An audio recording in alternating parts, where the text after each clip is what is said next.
அனைவருக்கும் அன்பான வணக்கங்கள். நியூ கிரியேஷன் 21.5 சேனல் மூலமாக உங்களை வரவேற்கிறேன். இன்றைக்கி நான் வந்து ஒரு பார்சல் ஓப்பன் பண்ணுறதே வந்துருக்கேன். அதுக்கு முன்னாடி சில விஷயங்கள்லாம் உங்களுக்கு வந்து கன்வே பண்ணிடுறேன். ஓகேவா? ஒரு 5 டேஸாக வீடியோ இல்லை. கடைசியாக பார்க்கும்போது பார்த்தீங்கன்னா வீடு காலி பண்ணணும் அப்படின்னு சொல்லியிருப்போம். அதாவது எங்கள் மாமியார் வீடு. அதுக்கப்புறம் என்ன ஆச்சு அப்படின்னு சொல்லிட்டு நான் சொல்லவே இல்லை. வீடியோலாம் கொஞ்சம் எடுத்தோம். வேலை இன்னும் முடியல.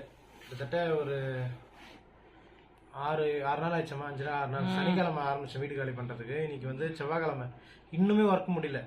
ஆக்சுவலாக வீடு காலி பண்ணிட்டோம். வீடு காலி பண்ணி வந்துட்டோம். ஆனால் வந்த வீட்டில் பார்த்தீங்கன்னா ஏகப்பட்ட இன்கம்ப்ளீட்டட் ஒர்க்ஸ். கதவு சரியில்லை, பாத்ரூம் கதவு மூட முடியல. அப்புறம் பார்த்தீங்கன்னா க்ளீன் பண்ணவங்களும் ஒழுங்காக க்ளீன் பண்ணி தரல. முன்னாடி பார்த்தீங்கன்னா பூனை வளர்த்துருப்பாங்க உங்களுக்கு. அந்த பூனை மூடியை பார்க்கணும். 2 பூனை. அது அந்த வெளிநாட்டு பூனை கொடுக்குது. ஃபுல்லாக அந்த இங்கே நம்ம கொசு வளர்க்க அடிச்சிருக்கோம்ல, இது எடுத்துட்டா நம்ம அந்த வெல்க்ரோ இருக்கு, அதில் ஃபுல்லாக பூனை முடி இவ்வளோ கச்ச கச்ச அங்கங்கே இருக்குது. நேற்றெல்லாம் அதை எடுத்து க்ளீன் பண்ணுறதுக்குள்ள எனக்கு உயிரே போயிடுச்சு. எங்கள் மாமியார் பார்த்தீங்கன்னா முக்கால் அழுகுறாங்க. ஐயோ பூனை முடி பூனை முடி. என்ன பண்ணுறது? ஒருத்தருக்கு சில பேருக்கு செட் ஆகும், சில பேருக்கு செட் ஆகாது. பயம் தான். அதெல்லாம் அப்படியே இருந்தது. இப்போ அதெல்லாம் க்ளீன் பண்ணுறதுக்காக இப்போ பொருள் வேற கொண்டு போயிட்டோமா, அதில் க்ளீன் பண்ணுறது இன்னும் பெரிய ரிஸ்க்கு. ஒரு ரூம்லேருந்து நாங்கள் க்ளீன் பண்ணிவிட்டு அது மாப் போட்டு க்ளீன் பண்ணி எல்லா பொருளும் திருப்பி அந்த ரூமில் ஃபில் பண்ணிவிட்டு திருப்பி இந்த ரூமை க்ளீன் பண்ணிவிட்டு அதுக்கப்புறம் கிச்சனுக்கு வந்து இது மாதிரி சுற்றி க்ளீன் பண்ணிட்டு இருக்கிறோம். நேற்று தான் பார்த்தீங்கன்னா நான் போயிட்டு நான் லீவ் போட்டு வேற ஒர்க்லாம் பார்த்து முடிச்சுட்டு வந்தேன். நேற்று முடிச்சுட்டு வந்து இன்னைக்கு வேலைக்கு போயிடலாம் பார்த்தா சுத்தமாக முடியல. எனக்கு உடம்பே முடியல. எனக்கு நைட்டு வந்து நைட்டில் தூங்கணும் 1 மணி ஆயிடுச்சு. 2-3 நாளாவே 1 மணி 1:30 மணி 2 மணி தான் தூங்கணும். காலையில இருந்து பார்த்தீங்கன்னா திருப்பி அங்கே போய் ஒர்க் பண்ணிட்டு இருந்தோம். இனி சுத்தமாக முடியல. நான் சொல்லிட்டேன் இன்னைக்கு நான் வரல, என்னால் முடியல. ஏன்னா காலை எந்திரிச்சு நான் போயிட்டு வெளியே நிற்கிறேன், அப்படியே தள்ளுற மாதிரி ஆகிப்போச்சு எனக்கு. எனக்கு வேறு கொஞ்சம் எனக்கும் பார்த்தீங்கன்னா கொஞ்சம் லோ சுகர் ப்ராப்ளம் இருக்கிறதுனால அப்படி தள்ளிட்டு சுற்றுதான் இருக்குது. நான் சொல்லிட்டேன் இன்னைக்கு குளோரிக்கிட்ட இல்லை, இன்னைக்கு கொஞ்சம் எனக்கு ரெஸ்ட் வேணும். நான் வெயில் வேறு செம்ம அதிகமாக இருக்குது, ரெண்டு இது பண்ண முடியாது, கஷ்டம், அதனால் ஈவினிங் போகலாம் அப்படின்னு சொல்லிட்டேன். ஒன்றுமே இல்லை, காலையில் பண்ண வேண்டியதை ஈவினிங் மாற்றிக்கலாம் அப்படின்னு சொல்லிட்டு இப்போ டைம் 4:45 இருக்கும். 4 மணிக்கெலாம் போகலான்னு பார்த்தேன். குளோரி இன்னும் ரெடி ஆகலை. அதாவா காலையில் ரெடி ஆகலை சொல்லிச்சு, இன்னும் ரெடி ஆகலை. ஏன்னா எங்கள் வீட்டில் கரண்ட் இல்லை.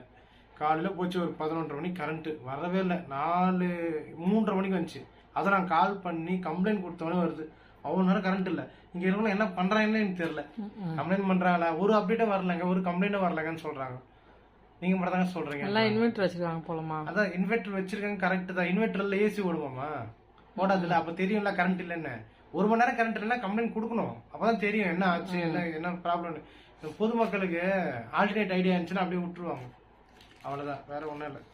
இங்க இருக்க கம்பெனி இண்டஸ்ட்ரி தானே, கரண்ட் இல்லைன்னா எல்லாம் உட்காந்துருப்பாங்க ஜாலியா. அதெல்லாம் கம்ப்ளைண்ட் யாரும் பண்ண மாட்டாங்க பாரு. இதுதான் இப்போதைக்கு நிலைமை.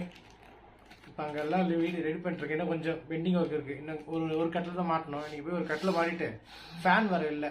இந்த ஃபேனுக்கு ஒரு கதை ஃபிளாஷ்பேக் இருக்குது. ஃபேன் ஒரு ரூமுக்கு தான் ஃபேன் இருக்கு, இன்னொரு ரூமுக்கு ஃபேன் இல்லை. இப்போ என்ன பண்ணலாம், வெயிலாச்சு. ஏன்னா ஒரு கட்டில் தான் ஒரு ரூம்ல போட முடியும். இன்னொரு கட்டில் இவங்க 2 பேராலையும் தரையில படுக்க முடியாது. கேஸ் எல்லாம் வந்து பிளேட் வச்சுக்கிது ஒருத்தருக்கு, இன்னொருத்தனால உட்காந்து முடியாது. ஆமா, ஃபிராக்சர் ஆகி பிளேட் வச்சிருக்கல, அவரால் கீழே உட்காந்து எழுந்துக்க முடியாது, இவங்களால எழுந்துக்க முடியாது. சரி என்ன பண்ணலாம் அப்படி ஐடியா பண்ணும்போது ஜோசப் சொன்னா இந்த மாதிரி ஃபேன் ரிப்பேர் கொடுத்துருக்கேன், வாங்கிக்கிறீங்களா கேட்டான். சரி 400 ரூபா கொடுத்தா கொடுத்துருவாங்கன்னு சொன்னான். சரி 400 கொடுத்தா கொடுத்துருவாங்க அப்படின்னு சொல்லிட்டு எல்லாம் கரெக்டு. எந்த கடையில எப்படா குத்துன்னு கேட்டா. டிசம்பர்ல குத்தானா. டிசம்பர்ல குத்தனா இது என்ன மாசம் ஆகுது, மே மாசம் ஆகுது. போய் கேட்டா சிரிக்க மாட்டாங்க அவங்க. சரி போய் கேட்டா அப்ப கூட அவரு ஃபேனு தேடுறாரு அந்த அங்கிள் தேடிட்டு எடுத்துட்டாரு. எப்படியோ ஒரு எடுத்துட்டு கண்ணா விட திட்டி விட்டாரு எங்களை வச்சு. ஒரு பொருளை குத்திங்கன்னா 10 நாள் வந்து வாங்கணும், அட்லீஸ்ட் 1 மாசம் 6 மாசம் கழிச்சு வாங்குறீங்களே சொன்னேன். நாங்க கொடுக்கலங்க. அவங்க குளோரி சொல்லிச்சு. ஜோசப் வீடியோ கால் பண்ணி கொடுத்து சாரி கேட்டு அப்புறம் ஃபேனை வாங்கிட்டு வந்தோம். வாங்கிட்டு வந்து இப்போ நாங்கள் வந்து ரெடி பண்ணலாம். அந்த ஃபேனை போய் மாட்டணும். அதுதான் அந்த ஃபேனுக்கு ஒரு ஃபிளாஷ்பேக். இந்த மாதிரி ஒரு பொருள் ஒரு ஃபிளாஷ்பேக். ஹவுஸ் ஓனரை பத்தி சொல்லலையே கேக்குறீங்க. அதுலயே மனசு சொல்லல. காலி பண்ணும்போது 23ஆம் தேதி காலி பண்ணோம். அவங்க சொன்னாங்க 23ஆம் தேதினா 30ஆம் தேதி வரைக்கும் காசு. 31மா 8 நாள் வாடகை. மாசம் 31 இருக்கு எடுத்துக்கிட்டாங்க. 8 மாசம் வாடகை பிடிச்சிப்பேன். 8 நாள் 8 நாளா 8 நாள் வாடகை வந்து பிடிச்சிப்பேன் அப்படின்னாங்க. என்ன சொன்னேன், 8 நாள் வாடகை பிடிச்சிப்பீங்களா? நான் பிடிச்சிங்கன்ட்டேன். ஏன்னா அவங்க கிட்ட போராடுற அளவுக்கு எனக்கு தெம்பு இல்லை. ஆல்ரெடி நான் ரொம்ப டயர்ட் ஆயிட்டேன். எனக்கு வந்து இப்போ எனக்கு ஆப்ரேஷனுக்கு அப்புறம் பார்த்தீங்கன்னா ஹெவி பிளட் லாஸ் ஆயிருக்கு. அதனால எனக்கு ஒவ்வொருத்தரையும் கத்தி போராடி அதெல்லாம் முடியாது. 8 நாள் பிடிச்சிருக்கீங்களா? பிடிச்சிங்க அப்படின்னு சொல்லிட்டு வந்துட்டேன். அப்புறமா எல்லாருமே அந்த செவுரெல்லாம் பார்த்துட்டு கமெண்ட் பண்ணீங்க சுத்தமா இருக்கு சூப்பரா இருக்கு. காசு பிடிச்சிட்டாங்க. ஒரு வருஷம் கூட ஆகல. ஆமா, அதாவது அவங்க பெயிண்ட் பண்ணணும் அப்படின்னு சொல்லிட்டு நான் சொல்லிட்டேன் நீங்க பிடிச்சிங்கன்ட்டு. பாத்ரூம் கிளீன் பண்ணணும் 500 ரூபாய் வேணும் பிடிச்சிங்க. நான் வாயே திறக்கல. ஏன் அது எதுக்கு நல்லா தானே இருக்குது, எதுவுமே திறக்கல. பிடிச்சிங்க மீதி இருக்கிற காசை கொடுங்க, நான் போறேன், இதோட நான் இங்க வரமாட்டேன் அப்படின்னு சொல்லிட்டேன். அவங்க நாளைக்கு தரேன். நாளைக்கெல்லாம் வேணாம், இன்னைக்கு நீங்க பாத்துட்டு காசை கொடுங்க, நான் கிளம்புறேன் நான் சொல்லிட்டேன். நாங்க சொன்னோம் வெள்ளி சனி நான் காலி பண்ணுவேன் சொல்றாங்க. காலி பண்ண போறேன்னு அவங்க என்ன சொன்னாங்க, இன்னும் உங்களுக்கு டைம் இருக்குது, இன்னும் டைம் இருக்குதுன்னா வேற வீட்டுக்கு நாங்க மாத்த தேவையில்ல, நீங்க சொன்ன நாள் தான் நாங்க காலி பண்ணோம். எப்படி காலி பண்ண முடியும்? ஆள் வரணும், வண்டி கிடைக்கணும், எவ்வளவு இருக்கு. திடீர்னு அன்னைக்கு மழை பெய்ஞ்சதுன்னா என்ன மழை பெருமை ஆயிடுச்சு. எங்க மாமா டென்ஷன்ல வர இருந்தாங்க, அன்னைக்கு மழை பெருமை இருந்தது திடீர்னு அன்னைக்கு. இன்னொன்னு என்னன்னா மிச்சம் ஒருத்தவங்க இப்போ இவ்வளோ 8 நாள் வாடகை கொடுத்ததுக்கு யாராவது சாவி குத்துட்டு வருவாங்களாங்க, நாங்க யூஸ் பண்றதா இருந்துட்டு வருவாங்க. ஆனா நாங்க அப்படி இல்லை. எப்பா எல்லாருமே என்ன சொன்னாங்க, எங்க அக்கா கூட சொன்னாங்க 8 நாள் தானே பிடிச்சிடாங்களா, அந்த 8 நாள் சாவி கொடுக்காங்க. வந்து சுகர் பத்தி பேசிருக்காங்க, கொஞ்சம் லோ சுகரா இருக்கு அப்படின்னு சொல்லிட்டு. ஆக்சுவலி வீடியோ இன்னொரு 10 நிமிஷம் பேசி முடிச்சிட்டேன். என்னோட துணியெல்லாம் பிரிச்சு காட்டிட்டேன். ஃபோன் கொஞ்சம் ப்ராப்ளமா இருக்கு, ஒரே பிரச்சனையா இருக்கு. எடுக்கிற வீடியோ வந்து சேவ் ஆக மாட்டேங்குது, வீடியோ எல்லாம் ரெக்கார்ட் ஆகுது, சேவ் ஆக மாட்டேங்குது. என்ன ப்ராப்ளம்னே தெரியல, அது வேற ஒரு ப்ராப்ளமா இருக்கு. சரி ஓகே, எனக்கு சிஸ்டர் அமைச்ச ட்ரெஸ் நான் காட்டிடுறேங்க பாருங்க. சூப்பர் இருக்கா?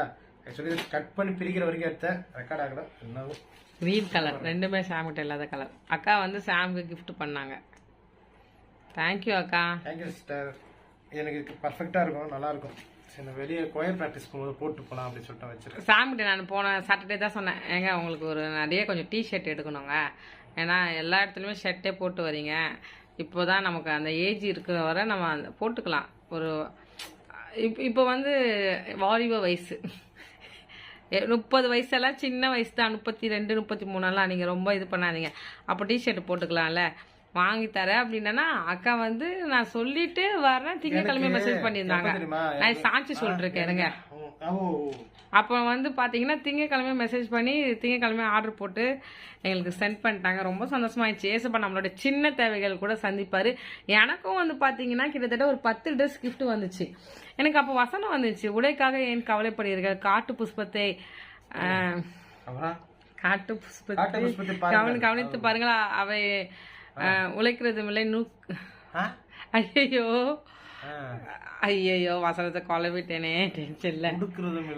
ஆமா, அதுதான் அந்த வசனம் வரும் பாத்தீங்களா, அந்த வசனத்தை படி அதுக்காக கவலைப்படாதீங்க, அது நான் உங்களுக்கு தரேன். ஆமா, எனக்கு வந்துச்சு. அதே மாதிரி நான் நினைச்சே பார்க்கல, எனக்கு கிஃப்ட் ட்ரெஸ் வந்துச்சு. சரி, நான் ஆக்சுவலி போன வீடியோ என்ன பேசியிருந்தேன், அதோட கண்டினியூட்டியா பேசணும்னா, வீடு ஷிஃப்ட் பண்ணியாச்சு, எல்லாம் வேலை போயிட்டு இருக்கு. நான் திருப்பி அதை சொல்ல வரல, இன்னொரு வீடியோல ப்ராப்பரா போடுறேன்.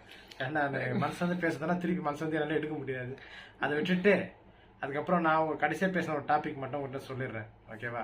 என்னன்னா, நம்மளுக்கு என்ன தேவையோ அப்படிங்கிறத ஆண்டு நம்மளுக்கு கொடுப்பாரு. அதுதான் சொல்லிட்டு இருந்தேன். என்னன்னா, இப்போ ஒரு நல்ல தகப்பன் வந்து எப்படின்னா, தன் பிள்ளைகளுக்கு மீனை கேட்டால் பாம்பு கொடுப்பானா அப்படின்னு வசனம் இருக்குல்ல, அது மாதிரி நம்ம வந்து நம்மளுக்கு இப்ப என்ன தேவையோ அதுதான் ஆண்டு கொடுப்பாரு. என்னடா இது நம்மளுக்கு கேட்கறது எதுவுமே கிடைக்க மாட்டேன் அப்படின்னு சில பேர் நினைச்சிட்டு இருப்பீங்க. நான் இப்ப ஜெபம் பண்ணி, ஆண்டவரே எனக்கு வந்து பெரிய ஃபிளைட் ஒன்று வேணும் அப்படின்னு கேட்டா உங்களே தெரியும் முட்டாள் அப்படின்னு. ஏன்னா அது நம்மளுக்கு தேவையில்லை. 1500 ரூபாய் 2000 ரூபாய் இருந்தா போதும், ஃபிளைட்ல டிக்கெட் புக் பண்ணி போயிட்டு வந்துடலாம். அது வந்து பெருசா பெரிய பணக்காரங்க தான் யூஸ் பண்ணணும் ஃபிளைட்டு, அப்படிலாம் கிடையாது. அது ஒரு டிராவல் மெத்தட், அவ்வளவுதான். அது காஸ்ட்லி. உங்களுக்கு ஒரு சேவிங்ஸ் வச்சிருந்தீங்கன்னா, இல்ல அர்ஜென்ட்டா போய் அவனை போலாம், உடம்பு சரியில்லாம ஆகாது, டிராவல் டைம் கம்மி. எக்ஸாம்பிள் சொல்றேன், எங்க தாத்தா எல்லாம் பாத்தீங்கன்னா எப்பவுமே ஒரு குரூப் வச்சிருப்பாங்க, ஒரு 10 பெரியவங்க குரூப். அவங்க எல்லாம் 60+ இருக்கும். அவங்க எல்லாம் சேர்ந்து என்ன பண்ணுவாங்க, ஊருக்கு போவாங்க. இந்த மாதிரி காசி, தாஜ்மஹால் அங்கெல்லாம் போவாங்க. போகும்போது ஒரு வாட்டி போகும்போது ஒருத்தவங்க ரொம்ப உடம்பு சரியில்லாம போயிடுச்சு, ரொம்ப சீரியஸ் ஆயிட்டாங்க. அந்த டைம்ல வந்து அவங்க அங்கிருந்து ஃபிளைட் புக் பண்ணி இங்க அமைச்சாங்க, சென்னைக்கு 1 ஹவர்ல வந்தாங்க. புரியுதுங்களா? இது மாதிரி தான், அது காஸ்ட்லி தான், ஆனா நமக்கு தேவைப்பட்டா அந்த டைம்ல பயன்படுத்திக்கலாம், அவ்வளவுதான். அதனால அது வந்து இவங்க தான் பயன்படுத்தணும், அவங்க பயன்படுத்தக்கூடாது அப்படிங்கிறது முட்டாள தான் சொல்லுவாங்க. புரியுதுங்களா? நம்மளுக்கு நம்ம மிச்சம் பண்ணிக்கணும், நம்மளுக்கு செட் ஆகாத பண்ண வேண்டாம், அவ்வளவுதான். சில பேர் இருக்கிறாங்க, சில முட்டாள் திங்ஸ் இருக்கிறவங்க இருந்தாங்க, அதெல்லாம் உங்களுக்கு தேவையில்லை, அது உங்களுக்கு தகுதி இல்லை அப்படின்னு சொல்லுவாங்க. அந்த தகுதி இல்லைன்னு சொல்றாங்க பாத்தீங்களா, அவங்களுக்கு தான் தகுதி இல்லை சொல்றதுக்கு. அதனால நம்மளுக்கு எல்லா தகுதியுமே இருக்கு. அதனால கவலைப்படாதீங்க. நம்மளுக்கு அது தேவையில்லை, அதை நம்ம சொல்லி பழகணும். நம்மளுக்கு அது தேவை கிடையாது. நம்மளுக்கு தேவைன்னா அதை யூஸ் பண்ணிக்கலாம். இப்போ நான் இன்னைக்கு இங்க இருந்து மாதவரத்துக்கு போறேன்னா எனக்கு எதுக்கு ஃபிளைட்டு? 2 வீலர்லயே போயிடுறேன் நான். சரியில்லை, நடந்து கூட போயிடலாம். இப்போ இங்க இருந்து கன்னியாகுமரி போறேன்னு வச்சுங்களேன், 1 ஹவர்ல நான் போகணும், 2 ஹவர்ல போகணும்.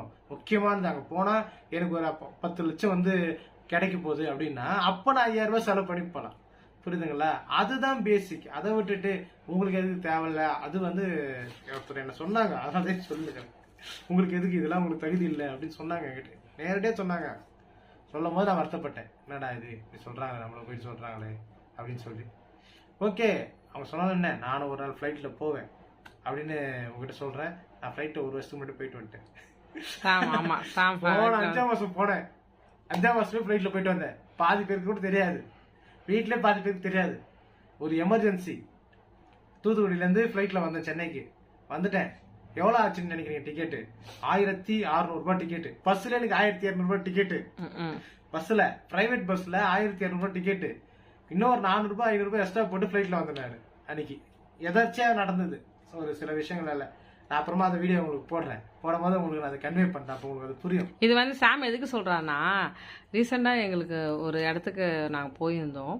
அப்போ வந்து அந்த ஒரு பாஸ்டர், ஒரு ஊழியக்காரர் வந்து எங்க வந்து சொன்னாங்க, நீங்க செட்டில் ஆயிட்டீங்களா, கார் வாங்கல, வீடு வாங்கல, இப்படியே தரித்திரத்திலே இருக்கீங்களே, இப்படியே இருந்து வீடு வாங்கல. ஆண்டவர் நம்ம தூசிக்க போடும். உங்களை பாக்குறவங்க எல்லாம் என்ன நினைப்பாங்க, எங்க ஃபர்ஸ்ட் கிறிஸ்தவனா இருக்கிறது, நம்ம ரட்சிக்கப்பட்டு நம்ம ஆண்டவரை போய் பரலோகத்துல அவர் கூட வாழ்றது தாங்க கிறிஸ்தவ வாழ்க்கை. நான் வந்து எனக்கு சொந்தமா வீடு இல்லனாலும், சொந்தமா கார் இல்லனாலும், ரட்சிக்கப்பட்டு பரிசுத்தமா இருந்தாலும் நான் பரலோகம் போயிடுவேன். நான் அந்த காரை வச்சுக்கிட்டு இங்க அனுபவிக்க போறேன், அவ்வளவுதான். அது வந்து ஆண்டவர் கொடுப்பாரு, எனக்கு தேவைன்னா கொடுப்பாரு, தேவையில்லாத எனக்கு கொடுக்க போறாரு. எனக்கு தேவைன்னா கொடுக்க போறாரு. எனக்கு இன்னைக்கு தேவை, இன்னைக்கு நைட்டு ஒரு சாப்பாடு. இப்போ இன்னைக்கு நைட்டு போகும்போது நல்ல ஒரு சாப்பாடு, காலைல எழுந்தோடனே ஒரு நல்ல சாப்பாடு, ஒரு வேலை. ஆமா, நாளைக்கு நாங்க திரும்ப ஸ்டார்ட் பண்ணும்போது சாமுக்கு பெட்ரோலுக்கு தேவை ஒரு 700 ரூபாய். என்னங்க, அவ்வளவுதான். தேவை இல்ல, வண்டி அதாவது வேலைக்கு போறல, அதுல ஒரு 100.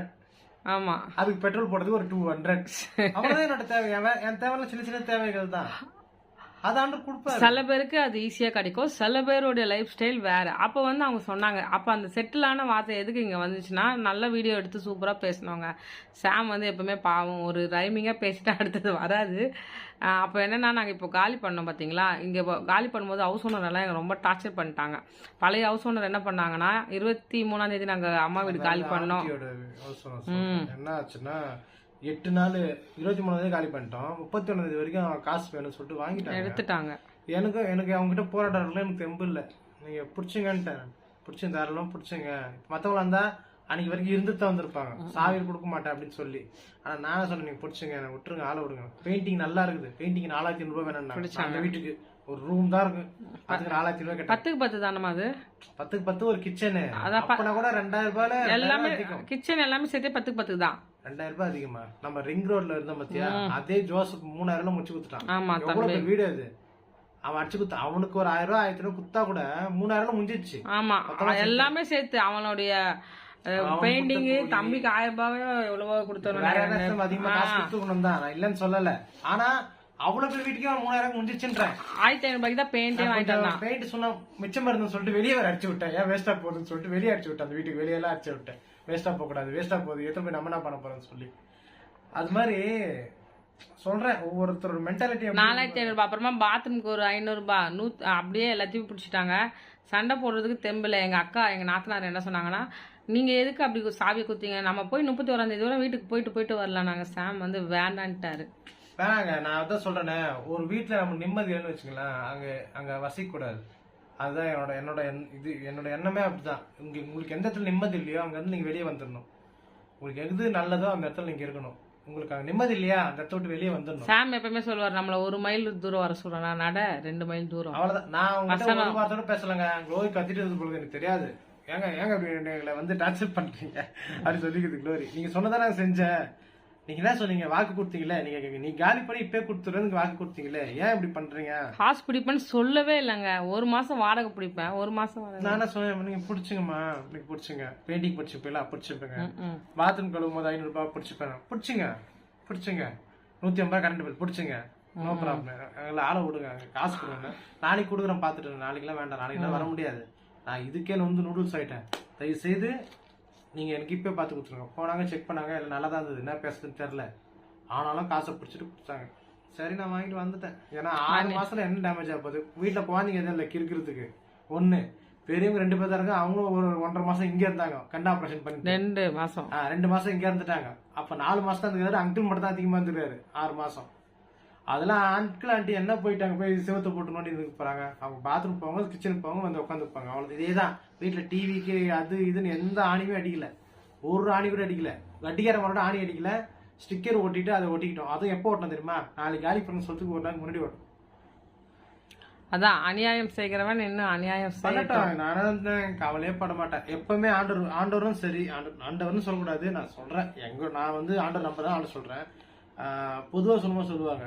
எப்படி சொல்லுவாங்கன்னா, இந்த கோர்ட்ல பாத்தீங்கன்னா நீதி தேவதைன்னு ஒண்ணு இருக்கும். ஒரு பொம்மை வச்சிருப்பாங்க. பேசுங்க. நீதி தேவதைன்னு ஒன்று வச்சிருப்பாங்க கோர்ட்ல. அது வந்து ஒரு தராசு பிரச்சனை இருக்கும். எப்படின்னா, அதுதான் நீதி கொடுக்குது அப்படின்னு சொல்லிட்டு சொல்லுவாங்க ஒரு கதை. எனக்கு சரியா தெரியல. நான் என்ன சொல்றேன்னா, எப்பவுமே ஒரு இடத்துல நம்மளுக்கு ஏமாத்துறோம்னா இன்னொரு இடத்துல நம்ம ஏமாந்துருவோம். அது எப்பவுமே நடக்கும், எல்லாருமே நடக்கும். உங்களுக்கும் சேர்த்தா சொல்றேன், எனக்கும் சேர்த்தா சொல்றேன். ஏன்னா நான் அதெல்லாம் அனுபவிச்சிருக்கிறேன். நம்ம ஒரு இடத்துல வந்து நம்மளுக்கு இது கிடைக்குது அப்படின்னு சொல்லிட்டு நம்ம எடுத்துக்கிட்டோம்னா இன்னொரு இடத்துல அதை நம்ம விட்டுடுவோம். இது வந்து காமன். அது போல நம்மளுக்கு ஒருத்தர் இடர்கள் கொடுக்குறாங்களா, விட்டுடுங்க. கொடுத்தீங்களா கொடுத்துக்கோ, பண்ணிக்க, எவ்வளோ நேரம் பண்ணிக்கலாம் பண்ணுங்க, விடு. எங்களுக்கு ஆர்டர் இருக்காது சரின்ட்டு அந்த வீட்டுல இருந்து இங்க வந்தா இவங்க வந்தா இங்க ஒரு பிரச்சனை. இங்க என்ன பிரச்சனைனா, 23ஆம் தேதி வந்து நாங்க காலி பண்ணி வந்தோம். அணில இருந்து அவ்வளவுதாங்க 6வது டேக் எடுக்கிறோங்க. 6வது டேக் எடுத்து போட்டுட்டு இருக்கேன். ஓகே.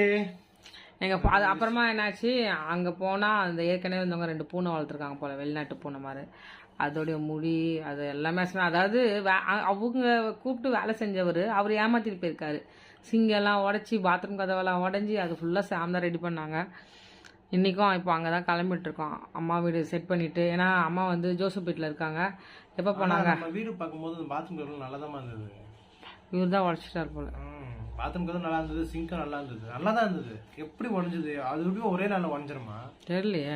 கழுவும் போது என்னமோ பண்ணிட்டு ஒரு பேலன்ஸ் எல்லாம் பிடிச்சி ஊன்ட்டாரா என்னன்னு தெரியல. பாவம் வயசானவர் தான் வந்தார். சரி விடுங்க. நான் சரி பண்ணிட்டேன். அதுவும் நேற்று சரி பண்ணிட்டேன். அதெல்லாம் இதெல்லாம் வந்து சில்லற வேலைக்கு. இதெல்லாம் வந்து நம்ம பண்ணணும். வெளிநாட்டுலலாம் இதெல்லாம் அவங்களே பண்ணிப்பாங்கண்ணா. அதனால எனக்கு அது பெரிய வேலை இல்லை. கதவு கட்டினா வச்சேன், உடனே தூக்கி போட்டேன், ரெடி பண்ணிட்டேன். இப்போ ப்ளம்பிங் ஒர்க் சிலது இருந்தது, அதையும் நான் பண்ணிட்டேன். அவ்வளோதான். ஃபிட்டிங் ஒர்க் 2-3 இருந்தது, அதையும் பண்ணிட்டேன். இதெல்லாம் வந்து நம்ம வந்து எதிர்பார்த்துட்டே இருக்கக்கூடாது. யாருன்னா வருவாங்க, நம்மளுக்கு செஞ்சு தருவாங்க. யாரும் வரமாட்டாங்க, நம்ம தான் செஞ்சுக்கணும். சரி, அதனால இந்த வீடியோ எதாவது முடிச்சுக்கிறேன். அதுக்கு அடுத்தது குளோரி இதுக்கு மேலே பேசலாம். அதுக்கு அடுத்தது அப்பமா இருங்க இன்னொரு வாட்டி காட்டிட்டு போயிடுங்க டிஷர்ட்டை. ஆமா, ஏன்னா எங்களுக்கு போனு ரொம்ப சரி பண்ணுது. காட்டு போயிடுறேன். நான் முன்னாடி காட்டணா இருந்தா கூட தெரியல. இங்க பாருங்க.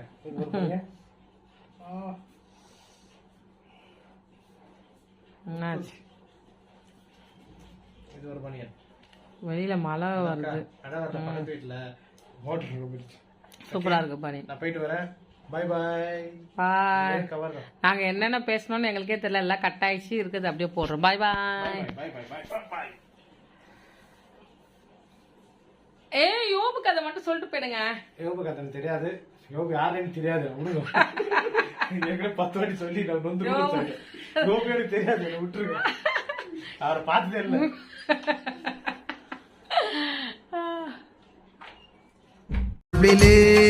நீர் பாராட்டேன தயவுக்கெல்லாம் நான் பாத்திரனல்ல. இதுவரையில் நீ தாங்கினதற்கு எவ்வளவும் நான் தகுதியுமில்ல. என் வாழ்விலே நீர் பாராட்டின தயவுக்கெல்லாம் நான்